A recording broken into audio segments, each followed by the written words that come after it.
मैं Rajinikanth Dwivedi DSR public school की तरफ से कक्षा 3 की हिंदी की पुस्तक में दूसरा अध्याय कहानी जिसका नाम है बीरबल की चतुराई को लेकर के कक्षा 3 के सभी छात्रों के समक्ष उपस्थित हुए हैं। इस कहानी को हम ध्यानपूर्वक पढ़ेंगे और इसको समझेंगे, जिसका नाम है बीरबल की चतुराई। हमने आपको पिछले कक्षाओं में हमने बताया था कि हिंदी साहित्य में हम 3 विधाओं का अध्ययन करते हैं। पहला विधा जो कि पद्य, जिसको हम कविता के नाम से जानते हैं। दूसरा विधा जिसको हम गद्य कहते हैं, जिसको हम कहानी के नाम से जानते हैं। तीसरा विधा जो एकांकी होता है, जिसको हम नाटक के नाम से जानते हैं। तो ये दूसरा विधा जो कि गद्य यानी कहानी जो होता है, उसी परिप्रेक्ष्य में ये कहानी एक अध्याय 2 में दिया गया है, जिसका नाम है बीरबल की चतुराई। ये कहानी लेखक ने इसलिए लिखा है कि अगर हम किसी भी समस्या का समाधान हम अपनी चतुराई से निश्चित तौर से उस समस्या का समाधान निकाल लेते हैं। तो चतुराई से हम समस्या का हल किस प्रकार निकाल सकते हैं, इसी परिप्रेक्ष्य में इस कहानी को लेखक ने हम लोगों के समक्ष उपस्थित किया है। इसी कहानी को हम देखेंगे जो कि कक्षा 3 के अध्याय 2 में दिया गया है। देखेंगे, एक बार एक व्यापारी के घर में चोरी हो गई। बीरबल जो कि एक बहुत ही विद्वान व्यक्ति का नाम था, जो कि अकबर के दरबार में रहा करता था। हम बीरबल के बारे में आप लोगों को पिछली कक्षाओं में या पहले भी मैंने बताया था कि बीरबल एक बुद्धिमान, एक विद्वान व्यक्ति का नाम था। वो पढ़ा लिखा तो कम था, लेकिन उसकी बुद्धि इतनी अधिक तेज थी, इतनी वो बुद्धिमानी से कोई भी समस्या का समाधान निकाल लेता था, जिसके कारण सभी लोग उसकी विद्वता से हमेशा उसकी सराहना या गुणगान किया करते थे। तो एक बार एक व्यापारी के घर में चोरी हो गई। व्यापारी को संदेह यानी शक हुआ कि अवश्य ही उसके घर के किसी सेवक ने ही चोरी की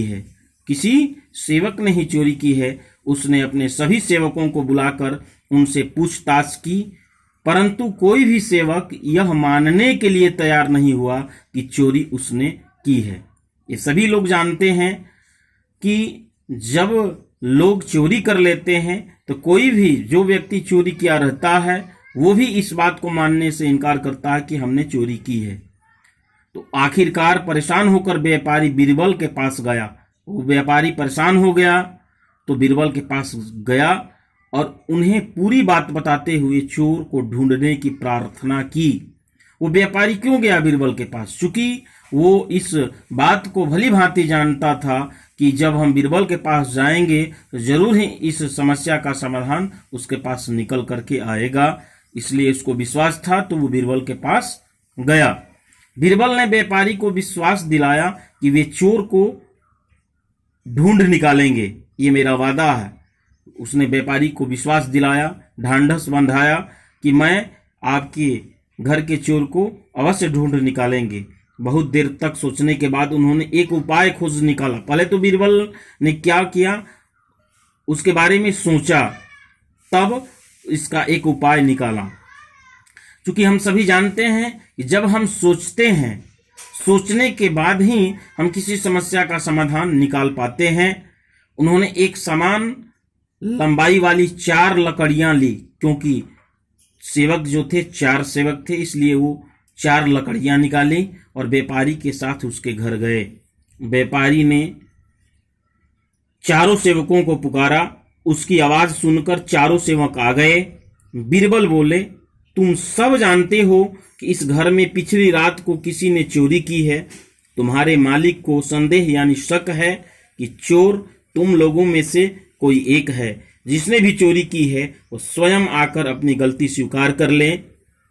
बीरबल की बात सुनकर भी कोई सेवक अपराध स्वीकार करने को तैयार नहीं हुआ, क्योंकि कोई भी बात, जो कोई आज के भी समाज में हम ये जानते हैं कि जो कोई भी गलती करता है, गलती स्वीकार वो नहीं कर पाता है, क्योंकि गलती करने वाले लोग भी अपनी गलती को स्वीकार नहीं कर पाते हैं। इसलिए बीरबल ने तो कहा, लेकिन उसके भी बात को सेवक ने दरकिनार कर दिए। तब बीरबल ने उन चारों को एक एक लकड़ी देते हुए कहा, ये कोई, आगे देखेंगे, ये कोई साधारण लकड़ियां नहीं हैं, ये जादुई लकड़ियां हैं। अभी तो ये चारों लकड़ियां बराबर हैं, लेकिन तुम चारों में से जिसने भी चोरी की होगी उसकी लकड़ी जो है कल सुबह तक अपने आप ही 2 इंच लंबी हो जाएगी। उसने क्या उपाय निकाला? अपने आप 2 इंच लंबी हो जाएगी। तुम सब एक एक लकड़ी जो है अपने पास रखो।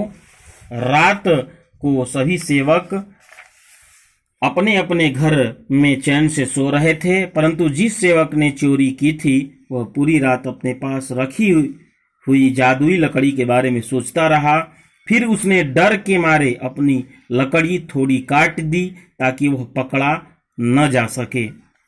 अगली सुबह चारों सेवक बीरबल के पास अपनी अपनी लकड़ियां लेकर के पहुंचे, तो बीरबल ने ध्यानपूर्वक चारों लकड़ियों को देखा तो पाया कि उनमें से एक लकड़ी अन्य लकड़ियों की तुलना में वो क्या हो गई थी? छोटी हो गई थी। वह लकड़ी जिस सेवक के पास थी उसकी ओर संकेत करते हुए बीरबल ने व्यापारी से बोले कि यही है वह चोर जिसने आपके घर में चोरी की है।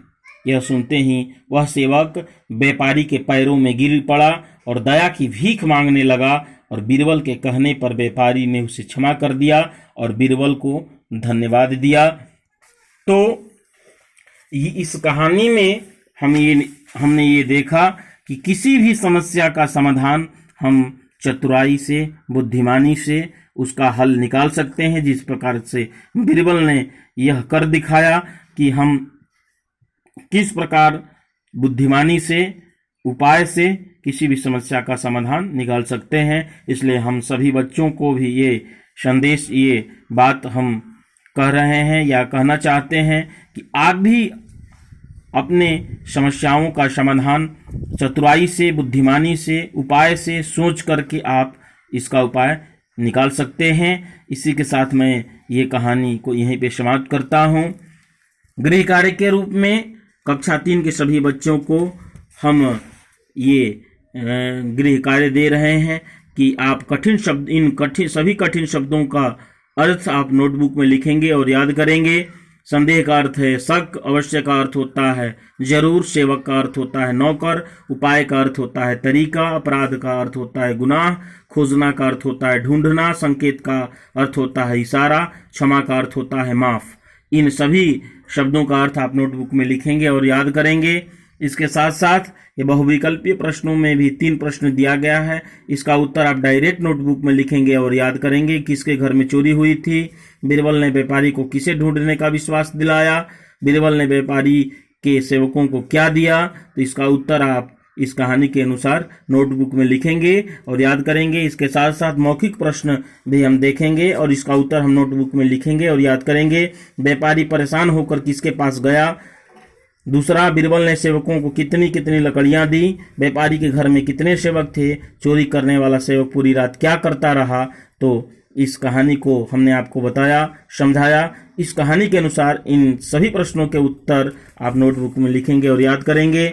इसके साथ साथ लिखित प्रश्नों का भी उत्तर आप लिख करके याद करेंगे। इसमें भी 3 प्रश्न हैं। व्यापारी को किस पर संदेह था? दूसरा है बीरबल ने सेवकों को लकड़ियों के बारे में क्या बताया?